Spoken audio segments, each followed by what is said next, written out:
जय श्री राम मित्रों। जब हनुमान जी भरत जी से ब्राह्मण वेश में मिले और श्री राम जी सीता जी और लक्ष्मण जी के आने की सूचना सुनाई, श्री राम जी के वनवास की अवधि समाप्त होने के बाद श्री राम सीता जी और लक्ष्मण जी सहित अयोध्या लौटने से पूर्व हनुमान जी ब्राह्मण वेश में भरत जी से मिलते हैं। श्री राम जी के प्रति भरत जी की भाव भक्ति देखकर हनुमान जी मन में बहुत आनंदित हुए।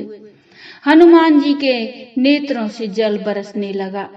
अपने मन में सुख मानकर कानों के लिए मानो अमृत के समान वाणी में हनुमान जी बोले, विपुरण जीति सुजस सुर गावत, सीता सहित अनुज प्रभु आवत। शत्रु पर विजय प्राप्त करके सीता जी और भाई लक्ष्मण जी सहित प्रभु आ रहे हैं। संत कहते हैं कि संदेश सुनाने की शैली कोई हनुमान जी से सीखे। कितना बढ़िया संदेश सुनाया। एक ही वाक्य में सारी बातें कह डाली और बातें भी बड़े क्रम से कहीं। सीता जी का हरण पहले हुआ था तो सीता जी का नाम पहले लिया। लक्ष्मण जी को शक्ति बाद में लगी थी तो लक्ष्मण जी का नाम बाद में लिया। हनुमान जी जानते हैं कि यदि मैं केवल इतना ही कहूंगा कि राम जी आ रहे हैं तो फिर एक नया प्रश्न बनेगा। लोग पूछेंगे, आ तो रहे हैं पर शत्रु पर विजय प्राप्त करके आ रहे हैं या बिना उसके ही आ रहे हैं। इसलिए पहले से ही कह दिया कि शत्रु पर विजय प्राप्त करके आ रहे हैं। हनुमान जी जानते हैं, अयोध्या में सब जानते हैं कि सीता जी का हरण हुआ था, तो प्रश्नकर्ता यहाँ यह भी प्रश्न करेंगे कि सीता जी को लेकर आ रहे हैं। फिर कहना पड़ेगा, हाँ सीता जी को लेकर ही आ रहे हैं। फिर तीसरा प्रश्न बनता है, लक्ष्मण जी को शक्ति बाण लगा था तो साथ में लक्ष्मण जी हैं या नहीं। फिर उत्तर देना पड़ेगा, हाँ लक्ष्मण जी भी साथ में आ रहे हैं। हनुमान जी ने किसी को कोई प्रश्न करने का अवसर ही नहीं दिया। एक ही वाक्य में सारा समाचार सुना दिया। संत कहते हैं, यदि कोई संवाददाता हो तो हनुमान जी जैसा होना चाहिए। हनुमान जी द्वारा यह सुंदर संदेश सुनकर भरत जी ने पूछा, भाई इतना सुखद समाचार सुनाने वाले आप कौन हो और कहाँ से आए हो? क्योंकि हनुमान जी तो ब्राह्मण वेश में थे। को तुम तात कहाँ ते आए, मोहि परम प्रिय वचन सुनाए। हनुमान जी ने उत्तर दिया, मैं पवन का पुत्र हूँ, जाति का वानर हूँ और मेरा नाम हनुमान है। मारुति सुत में कपि हनुमाना। हनुमान जी ने यहाँ पूरा परिचय देने के साथ साथ अपना काम भी बता दिया। दीन बंधु रघुपति कर किंकर, मैं राम जी का सेवक हूँ। संत कहते हैं, हनुमान जी के चरित्र को हमें हमारी जीवन शैली में अपनाने का प्रयास करना चाहिए। आजकल कुछ लोग लंबे समय के पश्चात अपने किसी परिचित से मिलते हैं तो प्रश्न करते हैं, पहचाना मुझे? सामने वाले को धर्म संकट में डाल देते हैं। यदि सामने वाला यह कह दे कि भाई मैं तुम्हें नहीं पहचान पा रहा हूँ तो उस पर और अधिक प्रभाव जमाते हुए कहते हैं, याद करो हम तो पहले भी मिल चुके हैं। अब यदि सामने वाला किसी कारण से उसे नहीं भी पहचान पा रहा है तो उसके सामने इस तरह का झंझट पैदा करने की क्या आवश्यकता है? जबकि होना तो यही चाहिए कि जब हम किसी से मिलें तो अपना पूरा परिचय दें, सामने वाले को क्यों उलझन में डालें।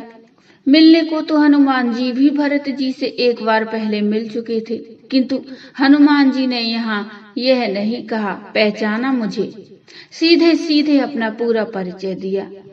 हनुमान जी ने जैसे ही कहा कि मैं कृपा निधान श्री राम जी का सेवक हूँ तो भरत जी ने हनुमान जी को हृदय से लगा लिया और कहा, भाई राम जी के सेवक का स्थान मेरे चरणों में नहीं, मेरे हृदय में है। नेत्रों से प्रेमाश्रु बहने लगे।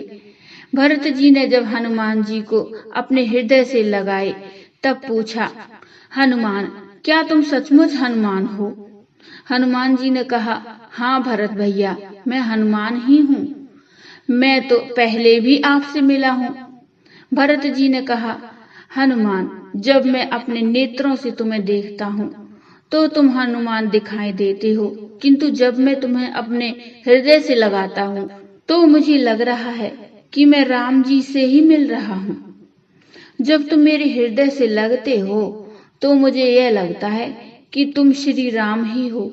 और गोस्वामी तुलसीदास जी कहते हैं, भरत जी को भला ऐसा क्यों नहीं लगेगा, क्योंकि हनुमान जी के हृदय में राम जी विराजमान है। जासु हृदय अगार बसहु राम सर चाप धर। भरत जी को राम जी से मिलने की जितनी व्याकुलता है उतनी ही व्याकुलता श्री राम जी को भी भरत जी से मिलने की है। राम जी ने मन में विचार किया कि पुष्पक विमान से जाकर तो बाद में मिलूंगा, अभी तो मैं हनुमान जी के हृदय में बैठकर ही अपने भाई भरत जी से मिल लेता हूँ।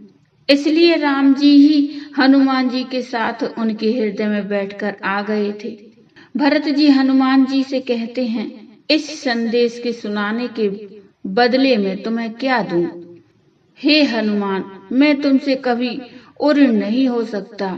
हनुमान जी भरत जी को प्रणाम करके श्री रघुनाथ जी के पास गए। अब तो अवधपुरी में सब जगह चर्चा है कि भगवान बस आ ही रहे हैं। शुभ शकुन होने लगे। गुरुदेव को समाचार सुनाया गया। माताओं ने यह समाचार सुना, नगरवासियों ने समाचार सुना। सब लोग प्रेमानंद में मग्न होकर फल फूल तुलसी दल थालियों में भरकर सुंदर गीत गाते हुए स्वागत के लिए तैयार हो गए। तो बोलिए जय श्री राम। मित्रों, ये छोटा सा प्रसंग आपको कैसा लगा मुझे कमेंट में बताइए। कमेंट में जय श्री राम अवश्य लिखिए। प्रसंग अच्छा लगा हो तो लाइक करिए और चैनल को सब्सक्राइब कर लीजिए। मिलते हैं एक नया प्रसंग, नई कथा लेकर या इससे आगे का प्रसंग लेकर। तब तक के लिए जय श्री राम।